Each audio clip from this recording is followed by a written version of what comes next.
Mundial, el Hotel Edén, que era administrado por unos hermanos partidarios del Tercer Reich, fue confiscado por el gobierno al considerarlos enemigos del Estado. El complejo, que en algún momento llegó a alojar a las familias más ricas de Argentina e incluso a reyes de Europa, se fue a la ruina y se transformó en una carga para el Estado e incluso para el poblado que lo rodeaba. Quienes se encargaron de rescatar este recinto fueron unos seres del más allá, quienes con sus apariciones comenzaron a atraer a muchos turistas a la zona. Ellos ya no iban buscando el lujo o la comodidad de otras épocas. Iban al encuentro de los espíritus más célebres de la propiedad, como la niña, la dama de blanco o la sombra. ¿Qué les parece si viajamos una vez más hasta el Hotel Edén y nos adentramos en sus lúgubres habitaciones, incluso en aquellas que los guías de turistas evitan a toda costa? Cuando pasó la crisis, la propiedad fue devuelta a sus antiguos dueños, quienes de inmediato aprovecharon para vendérsela a un grupo de particulares que no se dieron cuenta de que era un lastre. Eventualmente, el Hotel Edén pasó a manos del Estado, quien jamás obtuvo los recursos necesarios para mantenerlo, y tiempo después, a un grupo de inversionistas privados, quienes convirtieron el Hotel Edén en un museo. Cuando un visitante llega a la ciudad de La Falda se va a encontrar con muchas cosas en realidad maravillosas, más allá de las bondades en lo que hace a la naturaleza, el espacio. También vamos directo hacia el Hotel Edén, que está al pie de la montaña, de nuestros cerros, y la verdad es que es majestuoso, es imponente y bueno, es uno de los principales atractivos que presenta la ciudad de La Falda. Es uno de los lugares que no se puede dejar de visitar cuando están aquí. Es uno de los lugares recomendados para conocer de qué se trata todo esto de nuestra ciudad. Fue durante este proceso que los dueños de la propiedad se dieron cuenta de que ahí sucedían con mucha frecuencia fenómenos paranormales. Se movían puertas y ventanas en lugares donde no incidían las corrientes de aire. Se escuchaban gritos en medio de la oscuridad y los guías de turistas con mucha frecuencia advertían la presencia de fantasmas. Estos inversionistas, lejos de espantarse, decidieron convertir este problema en una oportunidad. Se pueden realizar visitas guiadas diurnas y nocturnas. En la visita diurna obviamente hay una historia estricta a la hora de relatar lo que sucedió desde aquí, y bueno, en la visita nocturna nos permitimos contar algunas otras cuestiones que hacen a lo intenso de las noches y de la historia de este lugar en aquellos momentos, bueno, con estos personajes. Y sí, se habla de situaciones que son bastante fuertes, delicadas. Como te digo, yo me resisto un poco a hacer la visita nocturna, pero realmente salen todos asombrados de lo que se vive acá adentro en ese momento. Es impresionante. Uno de los residentes más célebres de esa propiedad es una pequeñita que con mucha regularidad era percibida por los niños que visitaban el Hotel Edén. En las visitas, más que todo en una de las visitas diurnas, uno de mis compañeros sale en el recorrido, ¿no es cierto? Y en la visita había una familia, ¿no es cierto? La mamá, papá y la nena. La niña insistía que había una nena que la invitaba a jugar. Mi compañero, para no alarmar, digamos, a lo que es el grupo, esperó hasta que terminara la visita y bueno, habló con la niña, ¿no? Y le pidió de que dibujara lo que ella había visto. Y la nena, en su rango, ¿no es cierto?, por la edad que tenía, dibujó una niña que estaba en una cama, que tenía un balde. Así le sucedió a otra compañera más. Entonces ya se empezó a buscar lo que es la parte lógica de todo esto. En el momento en que los dueños del lugar se pusieron a investigar la historia del recinto, descubrieron que sí había motivos para la aparición de este fantasma. Se trataba de una historia que se remontaba a los orígenes del hotel. Muchos de los turistas que a la fecha visitan el Hotel Edén se llevan un recuerdito sin darse cuenta, el cual descubren cuando llegan a sus casas y analizan con lujo de detalle las fotografías que se tomaron en el lugar, tan solo para descubrir que a sus espaldas se forman figuras caprichosas que terminan siendo el contorno de fantasmas vestidos con atuendos de época.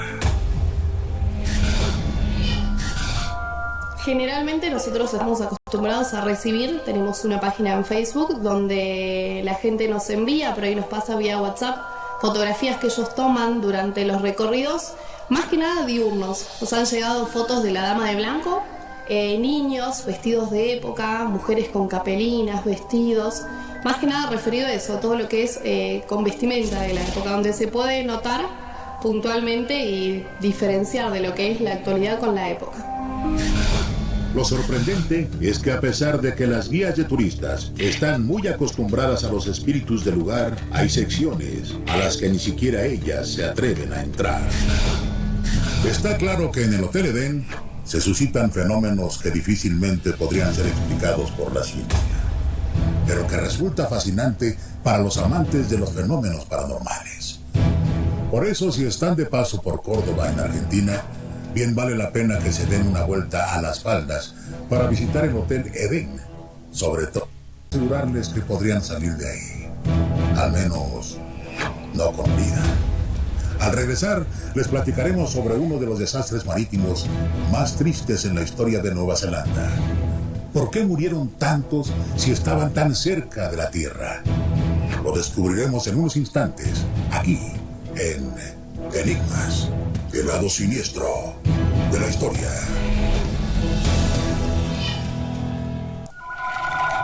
Son de guardianes, conquistadores. En el mundo, llevaba 2 años realizando recorridos diurnos y nocturnos entre islas y los puertos de Wellington y Lyttelton. Tenía la capacidad para transportar 1.100 pasajeros y tripulantes.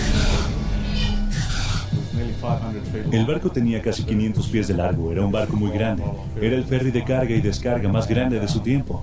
Muy bien equipado para hacer frente a condiciones climáticas alrededor de Nueva Zelanda.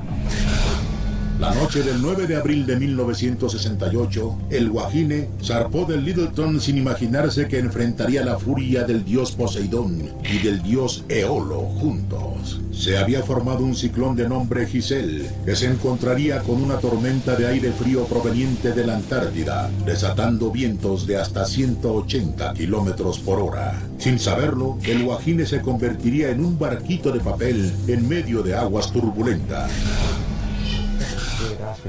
El segundo mayordomo me pidió que subiera al comedor donde ellos tomaban el desayuno, porque los tenedores y cuchillos estaban empezando a deslizarse fuera de las mesas. El Wahine llevaba cerca de 9 horas de camino. Eran ya las 5:50 de la madrugada, cuando el capitán, sin dar informes de lo que en realidad estaba pasando a los pasajeros, luchaba por ponerlos a salvo. Poco después de las 6 de la mañana, el radar del ferry falló. El capitán Robertson intentó por media hora devolver el barco a la ruta, pero todo estaba en su contra. Eran las 6:30 de la mañana, estábamos viendo a través de las ventanas y ahí apareció de repente el Wahine, entre la niebla, justo enfrente de nosotros, del lado occidental, donde ningún barco debería estar, apuntando directamente hacia nosotros. El resplandor de luces, el escenario era bastante angustioso, y llamé a la policía al 111 y dije, el Wahine está en serios problemas. Cuando el ferry chocó con el arrecife Barrett, se dañó la parte delantera del barco. La hélice de estribor se destruyó, mientras que el motor de babor dejó de funcionar. De inmediato, el capitán Robertson ordenó cerrar todas las compuertas para evitar que entrara el agua. Para entonces, los pasajeros ya estaban informados de lo que ocurría y la tripulación alistaba chalecos y demás equipo de salvamento. Lo peor fue la visibilidad. Simplemente no había visibilidad en absoluto y nosotros no podíamos ver de dónde venía la siguiente ola. Estaba abajo del área de donde inicialmente envió el Wahine.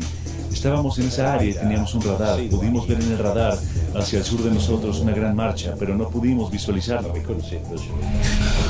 Para las 11:50 de la mañana llegó la tan anhelada ayuda. Se trataba de un barco remolcador, pero no sirvió de nada. La embarcación estaba encallada en las rocas, producto del choque, y por ese mismo boquete el agua se filtraba por toda la estructura. Se dieron cuenta de que la embarcación se hundiría en cualquier momento, así que no les quedó de otra que ordenarles a los pasajeros que saltaran a los botes de emergencia. Tan solo se trataba de 4 botes, insuficientes para esa gran cantidad de pasajeros.